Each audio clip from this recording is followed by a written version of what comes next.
To all who knew them, Robert Gary Spore, who went by Gary, and his wife, Wendy Wood, were living the American dream. He was a California native from Imperial, while she grew up in the East Bay. A college meeting between them kindled a 50-year relationship built on both love and business.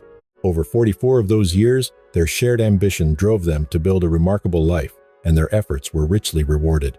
In the span of 2 decades, they cultivated an expansive real estate empire around the Lake Tahoe area, amassing a personal fortune of roughly $23 million. They made their home in a magnificent property in Homewood, which featured a balcony overlooking the water, a perfect symbol of all they had built. The couple raised 2 daughters, Adrian and her older sister, Erin.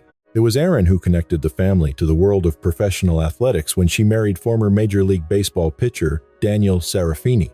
I started my professional baseball career when I was 18. I played for around 13 different organizations in the United States before spending 4 years playing in Japan. It's what every kid imagines. And back in his prime, Daniel Serafini was a big deal. He was considered a can't-miss prospect coming out of Juniperosa High School, a private Catholic institution famous for producing legends like Barry Bonds and Tom Brady. Daniel made his mark early on, pitching the school's first and only no-hitter in the playoffs.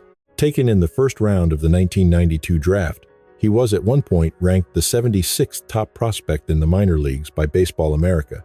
His fastball could touch 94 miles per hour, but he struggled with his control. In the end, his record showed more losses than wins, and he finished with an ERA above 6. After a career that saw him play for multiple major league teams over 7 seasons, he concluded his time on the mound playing internationally. Eventually, Daniel retired from baseball. He and Erin started a family, having 2 children as they tried to adapt to a more conventional life. For Gary and Wendy, their grandchildren meant the world to them. With their huge estate, a close-knit family, and a beautiful view of Hurricane Bay, the Spores were all set to enjoy their retirement years. But that idyllic life came to a brutal end on June 5, 2021, the day that tore their world apart. The family is sharing with us these photos of 70-year-old Robert Gary Spore, who was discovered dead on Saturday, the victim of a single gunshot wound. And right there beside him, his wife, Wendy. Tony, I'm now learning from a source inside the family that the victim's wife was also shot and has been unconscious since the attack. The family has provided these photos of 70-year-old Robert Gary Spore, who was found deceased on Saturday from a gunshot wound, with his wife, Wendy, discovered at his side. Investigators are attempting to identify a person of interest who appeared on security footage outside the Spore residence. The video captures an individual in a hoodie, gray sweatpants, and a neck gaiter face mask who is seen running across the driveway with a backpack. Authorities report there were no indications of a break-in, and the home had not been ransacked. The motive for the attack is a complete mystery, made more urgent as detectives continue to search for a crucial piece of evidence. We know he perished from at least 1 gunshot wound. A search of the residence did not turn up a weapon, so whatever firearm was used is still unaccounted for, which is extremely suspicious. At 10 p.m. that night, dispatchers in Placer County received a harrowing 911 call. The caller was unable to speak, managing only to gasp for breath. When first responders entered the Spore residence, they encountered a horrific scene. Gary was dead, killed instantly by a gunshot to the head. Wendy had been shot twice, with 1 wound at the base of her skull, yet she had miraculously regained consciousness just long enough to dial for help. She was flown to a trauma center in Reno, where she would spend a month in the ICU fighting for her life. Sheriff's deputies sealed off the scene, where they located shell casings and blood on the living room sofa cushions. It appeared the couple had been ambushed while they were relaxing at home. Strangely, there were no signs of a forced entry, no broken glass or damaged doors, and nothing had been stolen. Security footage soon confirmed the worst. An unknown person wearing a hoodie, mask, and backpack was recorded walking up the driveway hours before the shots were fired. This was no robbery. It was a targeted hit. So detectives began searching for a motive. They started by following the money, combing through the couple's business dealings for any angry partners or deals gone bad, but the search yielded nothing. Detectives then turned their attention to the couple's inner circle, closely examining their daughters, Adrian and Erin. But with their only surviving witness suffering from memory loss and very few clues to work with, the investigation completely stalled. The case went cold. For 8 months, there was only silence. Then, in early 2022, The younger daughter, Adrienne, came forward to try and get things moving again. Adrienne Spore vividly recalls getting that call on the first Saturday in June. "I remember I was on the phone and I just hit the floor. An intruder had shot both of her parents. I have never felt such profound despair or cried so intensely in my entire life." Her father, Gary Spore, had been found dead in their Lake Tahoe residence. He was a man defined by his kindness, his compassion, and his deep love for his family. Meanwhile, her mother, Wendy Wood, was fighting for her life, with 2 bullets still embedded in her head. 8 months after the attack, she was still facing a monumental struggle, forced to learn basic functions all over again: how to walk, how to eat, and even how to process her own thoughts. The damage was profound, leaving her with permanent impairments that she would never recover from. This ordeal was unfolding around what should have been her father's 71st birthday. Our one desperate wish is to identify the person responsible. In an effort to find answers, the family announced a $150,000 reward to help capture her dad's murderer. The hope was that someone out there knew something, and this sum would be the final incentive they needed to step forward with information. Tragically, this renewed effort for justice would not come in time for Wendy. Overcome by the immense trauma and her severe brain injury, she took her own life just 1 month later. She died without ever being able to remember the face of her attacker. To the public, it seemed the investigation had hit another dead end. But beneath the surface, a bitter conflict was erupting between the Spore sisters. On June 5, 2023, precisely 2 years after the killing, Adrienne initiated a civil lawsuit loaded with explosive allegations. Marking the 2-year anniversary of the 2021 crime, Adrienne Spore launched a wrongful death lawsuit on behalf of herself and her parents' estate, alleging that her sister, Erin Spore, and her husband, Dan Sarafini, had masterminded the deadly plot. With numerous questions surrounding Gary Spore's murder, his daughter Erin began to cast suspicion on the role her sister Adrienne played just before their mother's passing. In a lawsuit filed that August, she leveled accusations of elder abuse against Adrienne, asserting that she had manipulated Wendy Wood during her time of extreme vulnerability. The filing claimed Adrienne deliberately isolated their mother to carry out a plan to exploit Wendy and redirect all family wealth for her own selfish purposes. The suit alleged she used undue influence to remove Erin from the picture and seize command of their parents' estate, which was valued at more than $10 million. Adrienne's accusation was direct and horrifying. She claimed her sister Erin and brother-in-law Daniel had conspired to murder their parents for the inheritance. Her lawsuit asserted that the Sarafinis were financially desperate and that Erin had intentionally lured her parents from the house that day, clearing the way for Daniel to kill them. Erin immediately responded with a countersuit, charging Adrienne with elder abuse and alleging that her younger sister had manipulated their dying mother in a scheme to write Erin out of the will. As the sisters waged their legal war in civil court, homicide investigators were methodically tightening their dragnet.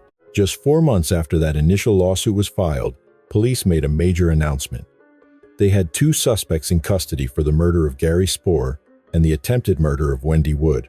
A former player for Major League Baseball was under arrest, charged with the fatal shooting of his father-in-law.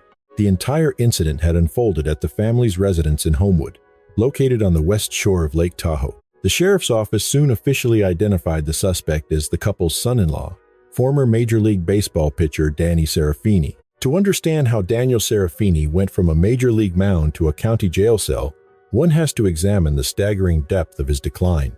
His professional baseball career concluded not with a celebration, but with a quiet, unceremonious fade-out. Back in 2007, his time in the majors was abruptly cut short following a positive test for a banned performance-enhancing substance. Daniel vehemently denied the charge until the very end, claiming, "I got completely screwed over by Major League Baseball." He said, "My children had to read things in the newspaper. It was garbage. I've basically been blacklisted." Following his exit from baseball, he ventured into the business world. He launched a baseball academy, a horse ranch that Erin looked after, and a bar in Sparks, Nevada. But Daniel's skills were on the mound, not with a balance sheet. A string of bad investments, coupled with a contentious divorce from his first wife, left him financially devastated. By 2015, he found himself $300,000 in debt. His situation grew so desperate that he sought help from reality television. Making an appearance on Bar Rescue, in a last-ditch attempt to salvage his failing business. Ultimately, the Serafinis sold the establishment less than a year later, but their mountain of debt consumed any profit. To make ends meet, the couple had to rely on Aaron's parents. Court documents revealed that Gary and Wendy were financing nearly every aspect of their lives, paying for their house in Reno, daycare, schooling, getaways, and even a $55,000 car for Daniel. But all the financial support couldn't alter the grim reality of Daniel's predicament. After squandering millions, the one-time professional athlete was reduced to performing manual labor at a gold mine in Nevada. He wasn't residing in a luxury home. He was living out of an RV at the worksite.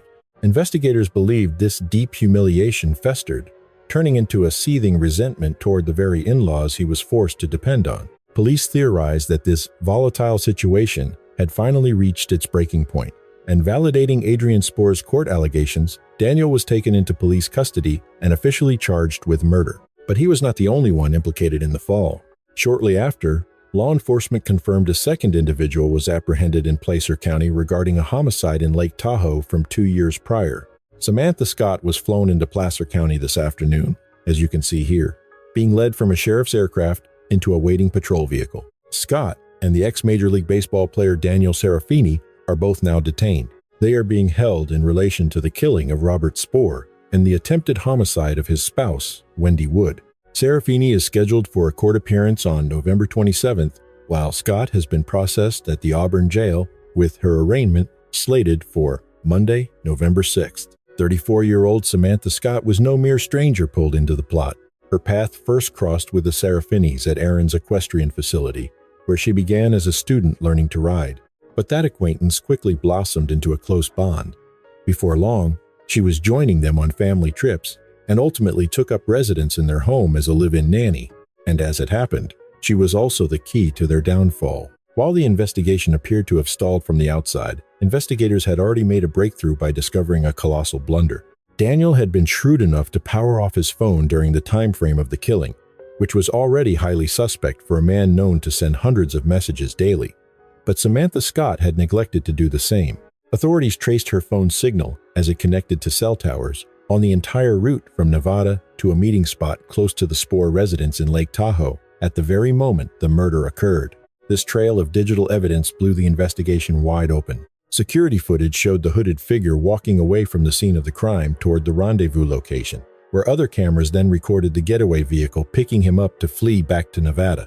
When investigators initially brought Samantha in for questioning, she confessed to being in the vehicle, but insisted she was unaware that a killing was about to happen. She explained to detectives that she was under the impression Daniel was heading to Lake Tahoe to purchase a substantial amount of cocaine and that she was merely accompanying him. Both Daniel and Samantha entered pleas of not guilty, and the presiding judge ordered them both to be held without the possibility of bail. After the arraignment concluded, Adrian Spore fielded questions from the press. First of all, what is your response to the not guilty plea and the judge's ruling to deny bail? The judge absolutely made the correct call. Samantha Scott does not belong out in public, and I'm certain the whole story will eventually be revealed. I am convinced that Samantha Scott is guilty. Why did you feel it was so crucial to be here today and speak out, to give a voice to my parents? I was deeply worried that Samantha Scott might be released on bail, and I felt it was vital to confront her face to face. You know, she played a monstrous part in this, and I needed the chance to look her in the eye and say that to her. Could you elaborate on what you mentioned in your victim impact statement? You brought up a vacation you all went on and that Samantha was present after the event. Could you expand on that? Yes, Samantha Scott is a deeply disturbed individual. She has been my sister's closest friend for a very long time, and even after the attack, she kept inserting herself into our family's life, being around my mother while she was in rehabilitation. I mean, it's beyond comprehension how sick a person must be to want to gaze upon their victim and watch them in their struggle. It is just unbelievably evil. And she lingered, and she and my sister would show up to see my mom, watching her fight to recover, and it was just agonizing. It was absolutely agonizing. What was running through your head inside the courtroom? Seeing her for the first time since she was taken into custody. That justice is finally being done. I am so incredibly grateful to this county. I mean it. The Placer County Sheriff's Department and the District Attorney's Office never gave up.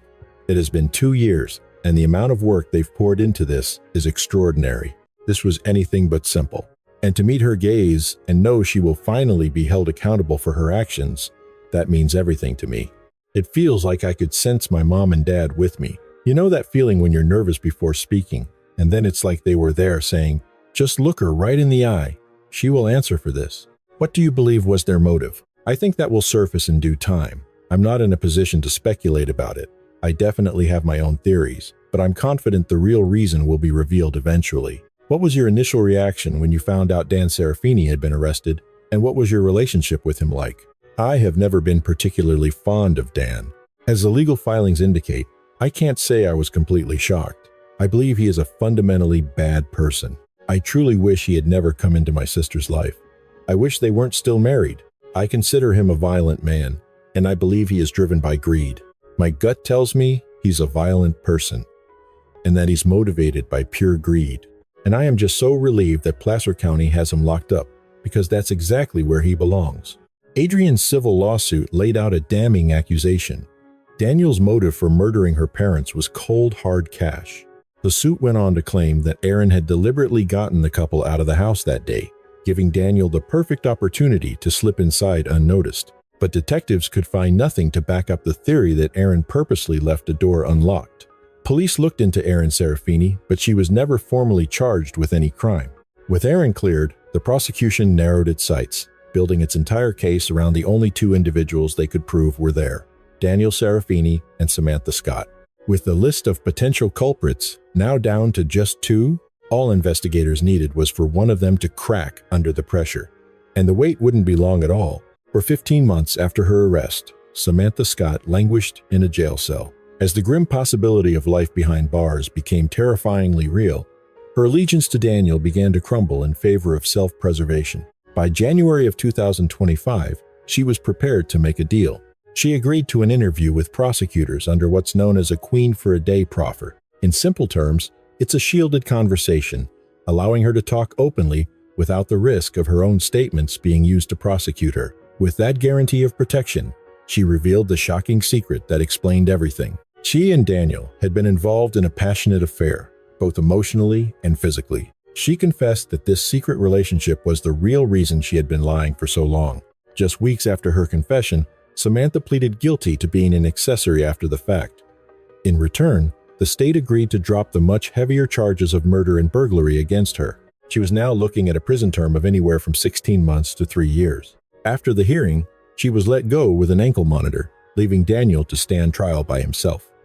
As of the time this was produced, her own sentencing date had still not been set. The trial of the people of California versus Daniel Serafini kicked off on May 19, 2025. The courtroom was filled to capacity, a clear sign of the intense public interest in a case where a former Major League Baseball player was on trial for the execution-style murder of his affluent in-laws. The prosecution presented a portrait of a man shamed by his own shortcomings, reduced to living in a trailer, and simmering with resentment for the very person who was bankrolling his life.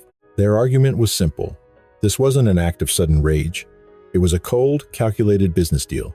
From Daniel's perspective, Gary Spore was far more valuable to him in a coffin than he was breathing. Prosecutors homed in on a bitter dispute concerning a home renovation, identifying it as the primary catalyst for the animosity between the two men. They contended that even though Gary was footing the bills, he maintained absolute control over every single penny. And it was this very dynamic Daniel desperately needing the money but hating the micromanagement that ultimately sent him past his breaking point. To back up this claim, the prosecution introduced a string of damning messages written by Daniel, which revealed his deepening animosity for Gary. But the fighting never ends. For 10 years. About a year after the wedding, I'd pay $20,000 to have him taken out. Said it on multiple occasions. 2016. I hate them. They're just rich trash. To Eric Bunner, in March of 2021, just 3 months before Gary and Wendy were shot, I'm going to kill them one day. This went far beyond someone just acting tough behind a keyboard. He was so consumed by these emotions that he would voice them to other people, explicitly using the word kill. Do people say things like that? Of course, they do. But when you look at the circumstances of this case, at some point, those words have to mean something. On top of the text messages, the jury saw evidence that just under an hour before the shooting, Wendy Spore had given her daughter Erin a check for $90,000. The prosecution hammered home the chilling fact that Daniel gunned down his in-laws, not even 60 minutes after they had just made an incredible act of kindness toward his family. Lacking DNA evidence, or the murder weapon, the prosecution's case hinged on forensic video analysis. An expert took the stand to testify that the masked figure in the video had a distinctive limp, a biomechanical signature that perfectly matched Daniel's own gait, a result of his old pitching injuries. Regarding the gun itself, although it was never recovered, ballistics evidence from the crime scene was consistent with a type of firearm Daniel was known to possess. But it was Samantha Scott's testimony that proved to be absolutely crushing for the defense. She confessed to being the getaway driver and recounted the horrifying moments on the drive back. She described Daniel sitting in the passenger seat, calmly and systematically dismantling the firearm. She recalled hearing clicking sounds, like something from a movie, and then seeing him toss the gun's pieces, a PVC pipe, and his clothes from the window as they sped down the highway. She also testified that Daniel wasn't just hoping for a way in. He knew for a fact the back door was going to be unlocked. But the prosecutor's scrutiny of the women in Daniel's life was far from over. When his wife Erin took the stand, she was prepared to drop a few bombshells of her own. "Michelle, you had a front row seat for Erin Spore's testimony inside the courtroom today. She spoke about the dynamic between herself, her husband, and his mistress. What exactly did she reveal on the stand?" Well, in a stunning admission, Erin Spore informed the jury that she and her husband, Dan Serafini, had always maintained an open marriage. She acknowledged she was aware that Serafini's relationship with Samantha Scott, his one-time lover and former co-defendant, had started out as a friendship that, over time, blossomed into a physical affair. But Erin claimed this wasn't a recent revelation. The true shock was discovering their bond had turned deeply emotional. She testified that she only understood they were in love after news reports surfaced, quoting Samantha Scott's own trial testimony, where Scott had confessed her love for Daniel. Now, while cameras are forbidden inside the courtroom, we can show you this footage of Erin Spore arriving at the Auburn courthouse today. Her testimony would touch on numerous explosive subjects, from the marital dynamics we've just discussed to the fraught relationship she had with her own parents. She described having frequent arguments with her parents and revealed her mother had, quote, cut her off financially no fewer than 30 times since she was 18. Turning to the day of the attack, Spore recounted her plans for June 5th, 2021, a day with her parents and children at their Lake Tahoe home, planning to take the boat out on the water. She explained that her husband was generally always welcome at his in-laws' house, but for this specific outing the day of the assault, he wasn't part of the initial plans. Spore did confirm, however, that he knew about the family visit, and also stated she didn't see or notice anyone else inside the home after they returned from the lake. The family had simply come back to the house to relax and have dinner. This detail is central to the prosecution's theory that Serafini snuck into the residence while they were on the lake, lying in wait to ambush his in-laws after his wife and children had departed. In another major reveal, Spore testified she had been granted immunity, which ensures nothing she says on the stand can be used to prosecute her in a criminal case. Remarkably, she is still married to Serafini and is scheduled to be back on the stand when court reconvenes on Thursday. Her direct examination is still underway, presenting the jury with a mountain of tangled information to sort through. Reporting from Auburn, I'm Michelle Bandier for KCA 3 News. Is greater than, so Michelle. The prosecution also questioned her about wanting to divorce Serafini just a few years into the marriage. What is this we're hearing about a signed post-nuptial agreement? Is greater than. Yes, that's correct, Curtis. The prosecutor pressed her about wanting a divorce around 2015. They had been married in 2011. She confirmed she'd considered it, but then casually asked, who doesn't think about that after being married to someone for so long? She also insisted her parents never pressured her to get a divorce. She then mentioned how her mother, Wendy, had wanted Serafini to sign a post-nuptial agreement that would block him from any claim to their estimated $23 million estate. However, the prosecutor then presented the jury with a different document, one that entitled Serafini to 100,000 shares of a family corporation in Washington, but only if he remained married to Erin Spore. It's certainly a lot of conflicting financial information for the jury to unpack. Is greater than. During opening statements, prosecutors argued that family strife and money were the motives for this crime. but Aaron Spore claimed the situation wasn't as dire as some might believe. Throughout the trial, thousands of emails had been introduced, revealing fiery arguments within the family concerning money, business ventures, and even disputes over childcare. Aaron Spore swore that the arguments never became physical, that the family always reconciled, and that she believed none of this was a sufficient motive for Daniel to commit murder. Spore stated she was supportive of Daniel's plan to author a book to fund his legal defense, and had even reached out to publishers herself. The book was intended to detail Daniel's baseball career up to the tragic events of 2021. She also testified to her belief that Samantha Scott has been dishonest, particularly in telling the court that Daniel confessed to shooting her mother-in-law, Wendy Wood, who passed away almost 2 years after the attack. Spore claimed that Scott was a dear friend right up until her arrest, and that they have had no contact since.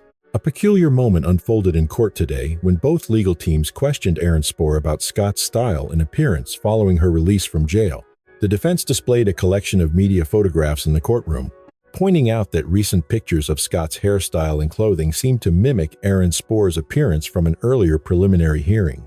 Aaron Spore testified that she had reportedly told an investigator her belief that Scott is trying to become her, describing the imitation as, quote, creepy. The defense's apparent goal was to sow reasonable doubt, stressing that even after a massive and protracted investigation, throughout the inquiry, not a shred of DNA, a single fingerprint, or the murder weapon itself ever connected Daniel to the crime scene. Attorney David Demon dismantled the prosecution's financial theory with what he called the Golden Goose defense. He posed a simple question to the jurors. Why would a man drowning in debt kill the very people footing his bills? It defied all logic. The defense also pointed out that the masked person in the video looked smaller than the former athlete and underscored that Aaron had testified it was not her husband in that footage. Finally, they begged the jury to throw out Samantha's account, portraying her as a self-serving liar who implicated Daniel just to protect herself. Closing arguments came to an end on Thursday, July 10th. One side painted Daniel Serafini as a cold-blooded killer who planned an execution, while the other argued there wasn't nearly enough physical evidence to convict. It was the bottom of the ninth for Daniel, and everything was on the line, especially given the special circumstances of lying in wait that were added to his murder charge. He was now looking at life in prison without any chance of parole. For 2.5 days, the jury was sequestered, painstakingly reviewing the surveillance footage frame by frame.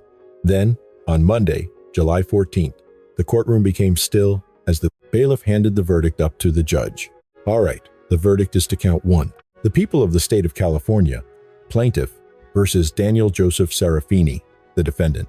We, the jury, in the above entitled action, find the defendant, Daniel Joseph Serafini, guilty of a violation of California Penal Code, Section 187, a murder, a felony, as charged in Count 1 of the third amended information. We further find the degree of murder to be that of murder in the first degree, and that is signed and dated by our foreperson, to our foreperson first. Is that the verdict of the jury?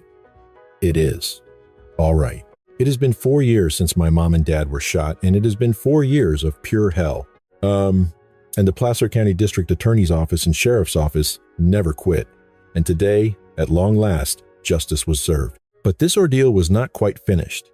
Even with a jury finding Daniel Serafini guilty in July of 2025, this case is a long way from being over. At the time of this recording, his sentencing is on hold indefinitely because his legal team has submitted a motion for a new trial based on claims of jury misconduct. The motion specifically alleges the jury used computers to zoom in on and manipulate screen grabs from the security video, going so far as to make their own side-by-side comparisons of the killer's shoes to Daniel's. The argument is that by enhancing the video evidence themselves, the jurors essentially brought in new evidence that the defense was never given the chance to argue against. Until a judge can rule on this motion, Serafini's required sentence of life without parole is unable to be carried out. Because he isn't eligible for bail, he stays in custody while this legal battle continues to unfold. To Adrienne Spore, this legal limbo feels like one last agonizing insult. After having waited years for an arrest and sitting through a heartbreaking trial, she is now forced to wait for a judge's decision on whether a few zoomed-in pictures could be enough to send everyone back to square one. Let us know your thoughts in the comments. Did the jury overstep their authority, or is the defense team just grasping at straws? Thanks for watching. and we will be sure to update you the minute the judge makes a ruling on the motion for a new trial.